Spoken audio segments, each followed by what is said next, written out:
আনন্দকে নষ্ট করে দেয় বার্ধক্য। মানুষ বুড়ো হতে চায় না। দেখবেন যে দাড়ি যার একটু সাদা হয়ে গেছে কতভাবে ওইটার একটু লুকিয়ে রাখার ট্রাই করে, আছে না নাই?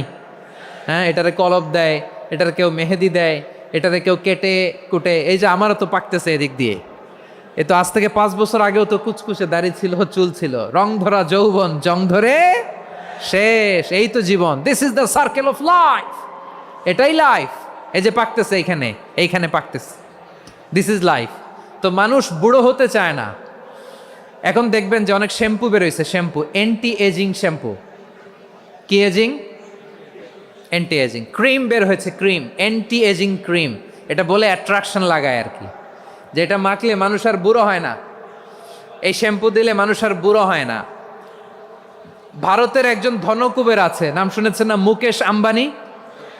ওনার স্ত্রী নীতা আম্বানি, আমি একটা নিউজে দেখলাম যে তিনি গোল্ড ওয়াটার খেয়েছেন। 1 বোতল গোল্ড ওয়াটারের দাম মোস্ট লাইকলি $60,000,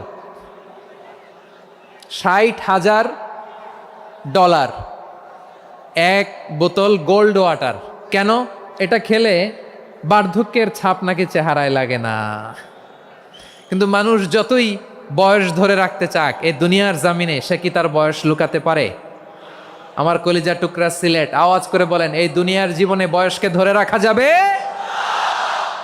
এই পাশে কোরাইশ, এই পাশে মুসলমানেরা। বিশ্বনবী জালামাই ভাষণ দিলেন, বললেন, কুমু ইলা জান্নাতিন আরদুহাস সামাওয়াতি ওয়াল আরদ উইদ্দাত লিল মুত্তাকিন। ও আমার সাহাবারা, ওই জান্নাতের দিকে ছোট, যেই জান্নাত আকাশ জমিন বিস্তৃত। তোমরা দেখতে পাচ্ছ এটা বদরের ময়দান না, এটা আল্লাহর জান্নাত। আওয়াজ করে পড়েন আল্লাহু আকবার। বিশ্বনবী বললেন, ছোট ওই জান্নাতের দিকে যে জান্নাতের বিস্তৃতি আকাশ জমিন বিস্তৃত। বিশ্বনবীর এই কথা শোনার পরে এক আনসারী সাহাবী সাইয়েদনা উমাইর ইবনুল হুমাম রাদিয়াল্লাহু তাআলা আনহু খেজুর খাচ্ছিলেন। তিনি বিশ্বনবীর দিকে তাকিয়ে কথা শুনছেন আর খেজুর খাচ্ছেন। যখন বিশ্বনবী বললেন জান্নাতের দিকে ছোট যে জান্নাত আকাশ জমিন বিস্তৃত, বিশ্বনবীর কথা শোনা মাত্র সাইয়েদনা উমাইর ইবনুল হুমাম বললেন বাহ বাহ। কি বললেন? বাহ বাহ, মানে চমৎকার, মাশাআল্লাহ, চমৎকার। আমরা ইদানিংকালে চমৎকার কিছু দেখলে ইংরেজিতে বলে ফেলি না, ওয়াও ওয়াও, বাহ বাহ, মাশাআল্লাহ। বিশ্বনবী বললেন, মা ইয়াহমিলুকা আলা কওলিকা বাহ বাহ ইয়া উমাইর। ও উমাইর, আমার এই কথা শুনে তুমি কেন বললা বাহ বাহ, চমৎকার চমৎকার কেন বললা?